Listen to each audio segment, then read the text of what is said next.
안녕. 나 로빈이야. 오늘의 나도 투자. 미투인베스트 시작할게. 오늘 핵심부터. 급등 확률이 매수 기준선을 뚫었다. 이게 포인트야. 자, 바로 가보자.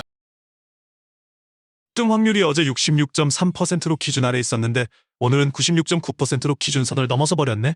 이거 사실 약세장에서도 살짝 들어가는 조건이랑 딱 맞아떨어진 거야. 이 변화는 시장이 빠르게 회복하려는 신호 같아. 자, 이제 이 상황이 왜 중요한지 설명해 볼게. 급등 확률이 높아지면 주식 가격이 급등할 확률도 높아지는데 이건 투자자들이 주식을 사서 가격을 끌어올릴 가능성이 커지기 때문이야. 이 변화는 시장이 강세로 돌아서려는 신호라고 볼 수 있어. 우리 핵심부터 짚고 갈게. 매일 시장을 진입 추론이라는 거로 읽어. 이건 별거 아니야. 딱 세 가지만 봐. 첫째, 지금 시장이 어느 국면인지. 둘째, 단기에 올 확률. 셋째, 확출 급등 확률. 이 세 가지를 매일 다시 계산해. 이거 중요하네. 왜냐면 이 세 가지가 시장의 흐름을 잘 보여주니까. 그래서 매일 이 세 가지를 다시 계산해서 내일 어떻게 될지 예측하네. 이 방법이 잘 먹히는 건. 화면 그래프 보니까 오늘 시장 상태가 좀 약세네? 0.198점이야. 어제랑 비슷하네. 이 점수는 약세 지표지? 단기적으로는 상승 확률이 93%로 바닥이네. 그래도 아직은 시장이 우리 편은 아니라고 봐. 그래도 조금은 안심이지. 근데 세 번째 신호. 급등 확률이 오늘 96.9%야. 이 숫자가 놀랍지 않나? 약세장이면 보통은 관망하겠지만 이 확률이 70%를 넘으면 그때만 예외로 절반만 살짝 들어가. 오늘은 그 문이 딱 열린 셈이네. 이 숫자들이 매일 바뀌니까 우리 보는 눈도 매일 달라지는 거지. 그럼 오늘은 실제로 어떻게 움직였나 봐. 결론부터 말할게. 오늘은 새로 산 것도 없이 지켜보는 날이었어. 그래도 시장은 매일 움직이니까 오늘 뭐가 달라졌는지 성적표부터 하나씩 짚어. 성적표부터 보자. 시작 자본금 10억 원 들고 출발했는데 지금 총 평가액이 10.36억 원이네. 누적으로 치면 3.59% 벌었네. 기간별로 쪼개보면 최근 일주일 마이너스 1.58%, 한 달 마이너스 2.65%, 석 달은 마이너스 8.41%. 그리고 오늘은 새로 담은 건 하나도 없어. 조건이 안 맞으면 그냥 안 사는 거지. 현금은 9.07억 원 그대로 들고 있어. 그럼 오늘은 왜 안 샀는지 도표 보면서 하나씩 뜯어보자. 우리가 매일 체크하는 신호가 딱 3개 있거든. 먼저 금리가 오르는 거지? 이건 돈이 더 비싸지니까 빚있는 사람들이 줄고 그만큼 투자도 줄어들지. 그래서 금리가 오르면 주식은 좀 떨어지지. 근데 오늘은 그런 징후가 없었어. 다음은 수급이야. 이건 외국인들이 주식을 사는 빈도지. 외국인들이 많이 사면 주식 가격이 오르고 안 사면 떨어지지. 오늘은 외국인들이 좀 많이 사지 않았어. 마지막으로 ETF와 레버리지. 이건 투자자들이 얼마나 위험을 감수하려는지 보여주는 거지. 오늘은 이 부분도 좀 조심스러웠어. 그래서 결국은 안 샀지. 자, 이제 이 세 가지 신호를 다 봤으니 오늘은 좀 조심스러웠던 거. 오늘 우리가 실제로 뭘 사고 뭘 팔았는지 이유까지 딱 정리해줄. 먼저 급등 확률 추이를 보자. 노란 점선이 기준 70%야. 어제까지만 해도 66.3%로 기준 아래 있었는데 오늘 96.9%로 뿅 뚫고 올라왔어. 빨간 원안의 초록점, 그게 오늘 거지. 근데 이 선 넘은 날이 최근 60거래일 중에 20일, 실제로 터진 건 17일이나 돼. 생각보다 자주 있지? 그러니까 이 신호 하나만 딱 믿으면 큰 코다. 오늘은 새로 산 종목은 없어. 근데 시장이 안 좋을 때는 하나 더 사는 것보다 위험한 걸 제때 정리하는 게 훨씬 중요하잖아. 막 위험한 걸 발견했을 때 바로 정리하니까 나중에 더 큰 손해를 막을 수. 보는 것보다 안 읽는 게 먼저야. 이거잖아. 참. 이거 실제 계좌 아니고 시뮬레이션인 거 알아? 참고만 해줘. 따라 사라는 거 절대 아니지. 진짜로. 이 시뮬레이션은 우리가 실제 돈을 투자하지 않고 가상의 돈으로 투자를 해볼 수 있게 해줘. 이렇게 해보면 실제 투자 때와 비슷한 상황을 체험할 수 있어.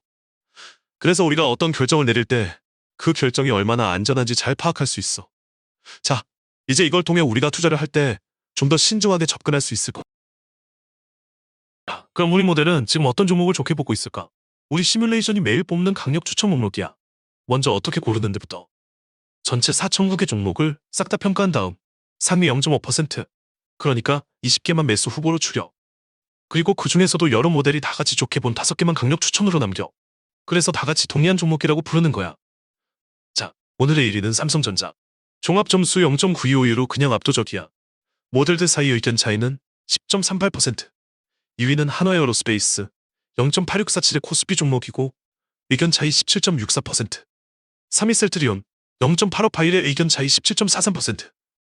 4위 한국항공노조 0.8518의 13.44%. 5위는 CS윈드 0.8504의 의견 차이 11.65%야. 자, 여기서 눈여겨볼 게 의견 차이거든.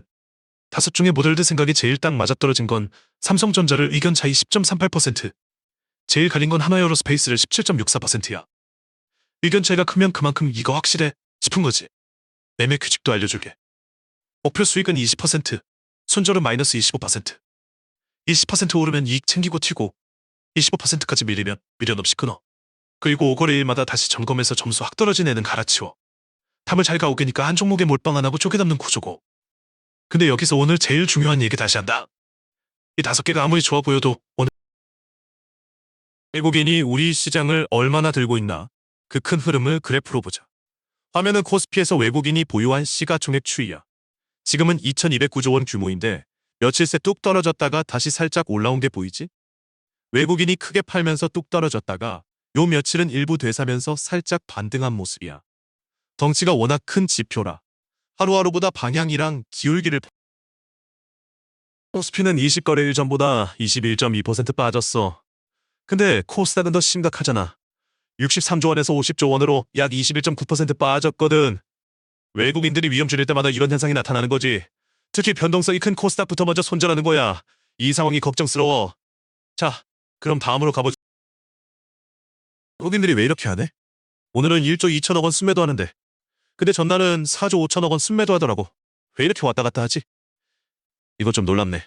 사실 이 왔다 갔다 하는 거 큰 손들이 시장 상태를 봐서 돈을 조절하려고 하는 거야. 외국인들이 이렇게 많이 팔다가 또 사는 건 아마 경제 상황이나 다른 나라에서의 투자 상태를 보고 조정하려는 거겠지. 그런데 기관들은 좀 달라. 그래, 재밌는 게 하나 더 있어. 화면 ETF 수급으로 쓱 바꿔볼게. 7월 28일 기준으로 ETF 시장에선 외국인이 140억 원 순매도, 개인이 7,700억 원 순매수, 기관은 8,100억 원 순매도이야. 이 숫자 보면 외국인과 개인의 방향이 좀 달라 보이는데 이거 왜 중요한지 설명해 볼게. 외국인은 일반적으로 글로벌 투자자들이고 개인은 내국인 투자자들이야. 이 두 그룹이 방향이 달라지면 시장에서의 흐름이 바뀔 수 있어. 개별 주식이랑 ETF에서 외국인 방향이 얼추 같은 쪽이야. 종목이든 시장 전체 베팅이든 방향이 한쪽으로 잡혀있다는 뜻이지. 이거 중요하네. 이 방향이 지속되면 시장이 한쪽으로 흘러가는 거지. 근데 이걸 오해하지 말라고. 하루 이틀 수급 가지고 바닥이다 이러면 안 돼.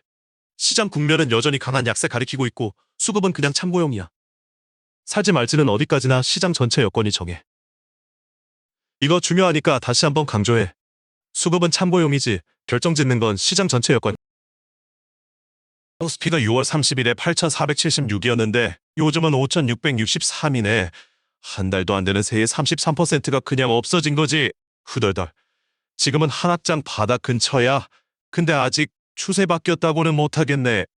하락장에서 중간중간 뿅뿅 튀어오르는 날이 자주 있어. 그런 날에 마음 급해서 덜컥 들어갔다가 다시 물리는 사람들 진짜 많아. 조심해야지. 이어서 갈까요? 걱정스러운 날이 다가오네. 7월 29일부터 31일까지 FOMC 금리 결정이 있어. 이거 중요하네. FOMC 결과가 예상과 다르면 금리가 어떻게 될지 사람들이 놀라겠지. 금리가 더 오래 높게 가게 되면 주식이 떨리고 예상보다 부드럽게 나오면 시장이 기뻐하겠네. 그리고 7월 31일엔 PCE 물가 지표도 나온다. 이 지표가 떨어지면 물가 안정감이 오고 오르면 물가 걱정이 커지겠네. 이 구간에 미리 들어가서 결과 기다리는 건 우리 스타일이 아니야. 확인하고 들어가도 늦지 않아. 쫄 필요 없어. 나머지 지표들은 오늘 큰 변화가 없어서 빠르게 훑고 가볼게. 사실 오늘은 좀 지루하네. 주요 지표들 다 봤는데 뭐 큰 소리 안 하고 있어. 그래도 빠르게 정리해볼게. 자, 이제 빠르게 들어가 볼게. 주가 상황은 어떤가 볼까? 미국 증시는 직전 거래일 기준으로 나스닥이 좀 내렸고 S&P 500은 조금 올랐고 다우는 꽤 오르네. 나스닥이 내린 건 기술주들이 좀 힘들어졌다는 의미지. S&P 500이 올랐다는 건 대기업들이 괜찮은 상태네. 다우가 많이 오른 건 경제 전반적으로 안 좋은 소식이 없었던 거. 더 짚고 가자. 미국 10년물 국채금리가 4.604%, 한국 10년물은 4.258%지. 이 금리가 높다는 건 돈을 빌려주는 가격이 오른 거야. 이 가격이 오르면 빌려서 투자하려는 사람들이 줄어들지. 그래서 시장에서 돈이 부족해지면 경제가 위축될 수 있어. 한국도 마찬가지지. 이 금리가 높아지면 빌려서 투자하려는 사람들이 줄어들고 경제가 위축될 수 있어. 그래서 이 금리가 높은 상태가 지속되면 주식이나 채권 같은 투자 상품의 가격이 내려갈 거야. 그러니 이 금리가 앞으로 어떻게 움직일지 주목해야겠지. 고인도 볼까? 64,471달러로 하루 전보다 0.94% 올랐잖아. 이거 놀랍지 않아? 최근에는 암호화폐 시장이 좀 흔들리고 있어. 그런데 비트코인은 이달은 꽤 튼튼하네. 이 가격은 사실 암호화폐 중 가장 큰 규모를 자랑하니까 그만큼 중요하네. 이 0.94%는 작아 보이지만 이걸 곱씹어봐. 이 정도 상승은 수급 측면에서 봤을 때 꽤 의미 있지. 자, 그럼 이 상승세가 앞으로 계속될까? 지켜봐야겠네. 시장에 들어와 있는 돈도 좀 보자. 고객의 특금, 이 돈은 주식 사려고 대기 타는 돈이야. 이 돈이 많으면 많을수록 주식 시장이 활기차지. 그래서 지금 고객의 특금이 좀 줄었는데 이거 걱정스러워. 이거 좀 더 자세히 설명하자면 고객의 특금이 줄면 사람들이 주식 사려는 의지가 떨어지니까 시장에 돈이 덜 들어오고 거래량도 줄어들어. 그래서 이건 주의해야 해. 오늘 내용 쫙 정리해볼게. 우리 시뮬레이션은 누적 3.59% 수익 상태고 오늘 시장 국면은 강한 약세, 점수 0.198이야. 급등 확률이 96.9%로 기준은 넘겼지만 마지막 종목 조건에서 걸리는 게 없어. 오늘은 신규 없이 지나갔어. 핵심은 딱 하나야. 버는 것보다 안 잃는 게 먼저다. 다음 FOMC 금리 결정 결과 나오기 전까지 서두를 이유가 하나도 없어. 다시 말하지만 이거 투자 시뮬레이션이지 투자권이 절대 아니야.